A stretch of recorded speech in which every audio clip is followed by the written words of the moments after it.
اعوذ باللہ من الشیطان الرجیم بسم اللہ الرحمن الرحیم۔ آصف اسلامک ٹی وی کے پیارے دوستو، السلام علیکم ورحمۃ اللہ وبرکاتہ۔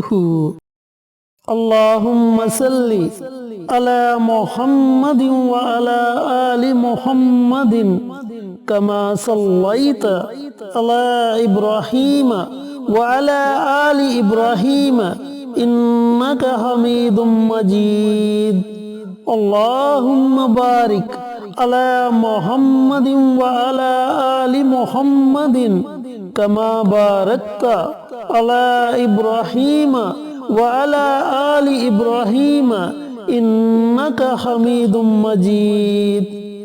میرے دوستو، میرے بھائیوں، میرے بہنوں، آج میں آپ کے ساتھ ایک بہت ہی آسان اور چھوٹا سا وظیفہ شیئر کروں گا، جس کے پڑھنے سے انشاءاللہ آپ کی ہر طرح کی چھوٹی اور بڑی پریشانی اللہ رب العزت ختم کر دیں گے۔ میرے دوستو، میرے بھائیوں، میری بہنوں، موجودہ دور میں پریشانیوں کی عمومی وجوہات دین سے دوری ہے، اسلامی تعلیمات پر عمل نہ کرنا، اللہ تعالیٰ کی ناراضگی اور رسول اللہ صلی اللہ علیہ وآلہ وسلم کی شریعت و سنت کے خلاف زندگی بسر کرنا، بقا کو چھوڑ کر فنا والی دنیا کی پوجا کرنا، نفس پرستی، اللہ رب العزت کی رضا کو چھوڑ کر اپنی رضامندی کے حصول کی کوشش کرنا، قرآن و سنت کو خود پر نافذ کرنے کی بجائے اسلام کو اپنی مرضی کے زاویے سے دیکھنا، اپنی سہولت کے لیے دین میں نرمی اور آسانیاں پیدا کرنے کی کوشش کرنا، طرز معاشرات، آداب زندگی، شرعی قوانین، فقہی مسائل، انبیاء کرام، صحابہ کرام کی تعلیمات سے فیضیاب ہونے کی بجائے اپنی اصطلاحات کو متعارف کروانا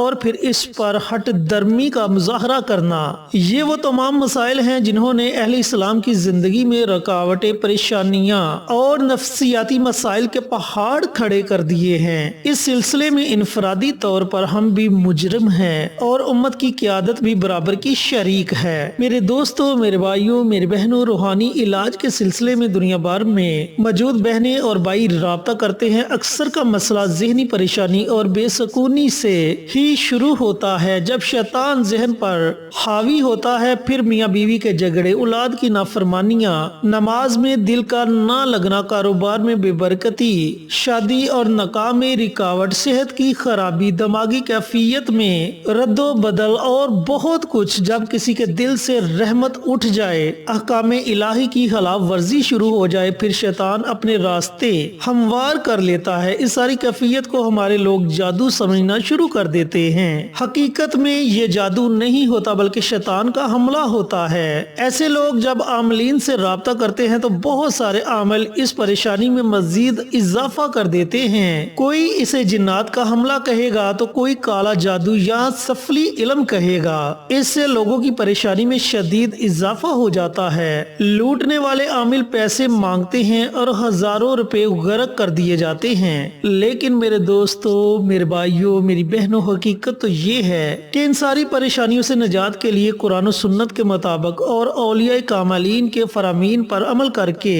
نجات حاصل کی جا سکتی ہے۔ بنیادی طور پر ان مسائل میں مبتلا لوگوں کو اللہ کے قریب لانے کی ضرورت ہوتی ہے۔ ایسے لوگوں کو اگر 1.25 لاکھ کلمہ پڑھنے کی ہدایت کر دی جائے اور قرآن کریم کی لمبی لمبی سورتیں پڑھنے کو بتا دی جائے تو وہ کبھی بھی اس پر عمل نہیں کریں گے۔ جو بندہ نماز کے لیے وضو کرنے کو تیار نہیں، وہ لمبے لمبے وظائف کیسے کرے گا؟ تو میرے دوستوں، میرے بھائیوں، میری بہنوں، ایسے لوگوں کو سب سے پہلے اللہ رب العزت کے قریب لے کے آئیں۔ اللہ رب العزت کے قریب انہیں کیسے لے کر آیا جا سکتا ہے؟ توبہ استغفار کا ورد بتا کر، تیسرے کلمے کا ذکر بتا کر۔ تو آج کا وظیفہ بھی توبہ استغفار اور تیسرے کلمے پر منحصر ہے، جس کے پڑھنے سے انشاءاللہ آپ کی بڑی سے بڑی پریشانی ختم ہو جائے گی۔ چینل پر نئے آنے والے دوستوں سے گزارش ہے کہ چینل کو سبسکرائب کر کے ساتھ گھنٹی کے بٹن کو دبا کر آل نوٹیفیکیشن پر کلک کر دیں، تاکہ میری ہر نئی آنے والی ویڈیوز کی اپڈیٹ آپ تک بر وقت پہنچتی رہے۔ جزاک اللہ۔ جیسا کہ میں بتا چکا ہوں کہ لمبے لمبے وظائف بتانے کی بجائے آپ انہیں چھوٹا سا عمل بتا دیں جس سے ان کی تمام پریشانیاں ختم ہو جائیں۔ میرے دوستو، میرے بھائیوں، میری بہنوں، تیسرا کلمہ بھی ہر مسلمان کو آتا ہے اور توبہ استغفار کی بہت زیادہ دعائیں ہیں جو میں اپنی پچھلی ویڈیوز میں بتا چکا ہوں۔ اگر آپ کو توبہ استغفار کی دعائیں نہیں آتی تو آپ صرف اتنا پڑھ لیجئے گا، استغفر اللہ استغفر اللہ استغفر اللہ۔ اب آپ نے وظیفہ کیسے پڑھنا ہے، وظیفہ پڑھنے کا طریقہ کار اچھی طرح سن لیں اور سمجھ لیں۔ آپ کسی بھی پریشانی میں مبتلا ہیں، چاہے اولاد کی پریشانی ہے، رزق کی پریشانی ہے، بچے یا بچیوں کی شادی میں رکاوٹ کی پریشانی ہے، تو آپ نے نماز فجر کے بعد سے لے کر طلوع آفتاب سے پہلے پہلے یا پھر رات کو نماز عشاء کے بعد سونے سے پہلے پہلے اس عمل کو، اس وظیفے کو پڑھنا ہے۔ آپ نے تنہائی میں بیٹھ جانا ہے اور جو بھی آپ کی پریشانی ہے، جو بھی آپ کا مسئلہ ہے، اسے آپ نے اپنے ذہن میں رکھ لینا ہے اور اپنے ہاتھ میں ایک تسبیح پکڑ لینی ہے۔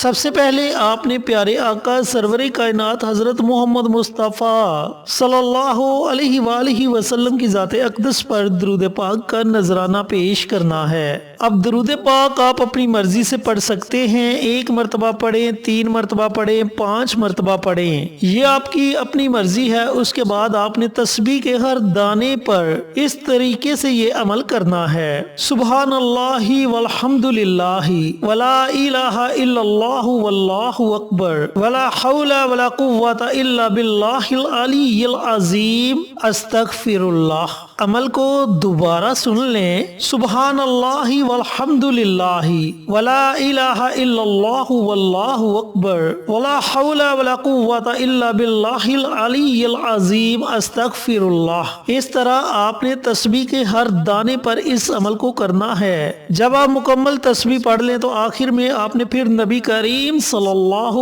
علیہ وآلہ وسلم کی ذات اقدس پر درود پاک کا نذرانہ پیش کرنا ہے اور اپنے ہاتھوں کو اللہ تعالیٰ کی بارگاہ میں اٹھا لینا ہے۔ بڑی عاجزی کے ساتھ، بڑی انکساری کے ساتھ آپ نے اللہ تعالیٰ کی بارگاہ میں دعا مانگنی ہے۔ جو بھی آپ کی پریشانی ہوگی، جو بھی آپ کا مقصد ہوگا، اس کے لیے آپ اللہ تعالیٰ سے دعا مانگے۔ انشاءاللہ چند دن یہ عمل کرنے سے اللہ رب العزت آپ کی مشکل سے مشکل ترین پریشانی کو دور فرما دیں گے۔ میرے دوستو، میرے بھائیوں، میری بہنوں، ہر ویڈیوز میں ایک ہی بات آپ سے شیئر کرتا ہوں کہ آپ کا یقین کامل ہونا چاہیے۔ جب تک آپ کا یقین کامل نہیں ہوگا تب تک آپ کو کسی بھی وظیفے کے پڑھنے کا کوئی فائدہ نہیں ہونے والا۔ آپ اس عمل کو، اس وظیفے کو پختہ یقین کے ساتھ پڑھیں، چند دن یہ عمل کریں گے تو آپ کی جس طرح کی بھی پریشانی ہوگی، انشاءاللہ میرے اللہ نے چاہا تو آپ کی وہ پریشانی ختم ہو جائے گی۔ اس عمل کو، اس وظیفے کو آپ نے مسلسل 21 دنوں تک جاری رکھنا ہے۔ اگر آپ کی پریشانی پہلے ہی ختم ہو جاتی ہے، آپ کا مسئلہ حل ہو جاتا ہے، 2 دن میں حل ہو جائے، 5 دن میں حل ہو جائے یا 10 دن میں حل ہو جائے، تو آپ اس عمل کو، اس وظیفے کو چھوڑ سکتے ہیں۔ اللہ رب العزت سے دعا گو ہوں کہ اللہ پاک میرے ان بھائیوں کو، ان بہنوں کو یہ عمل، یہ وظیفہ پڑھنے کی توفیق عطا فرمائے جنہیں اس عمل کی، اس وظیفے کی ضرورت ہے، اور صدقہ جاریہ سمجھ کر دوسروں کے ساتھ شیئر کرنے کی توفیق عطا فرمائے تاکہ آپ کے ساتھ ساتھ دوسرے لوگوں کا بھی فائدہ ہو سکے۔ انشاءاللہ پھر کسی نئی ویڈیو کے ساتھ، اچھے اچھے وظائف کے ساتھ آپ کی خدمت میں حاضر ہوں گے۔ تب تک کے لیے اجازت دیں۔ السلام علیکم ورحمۃ اللہ وبرکاتہ۔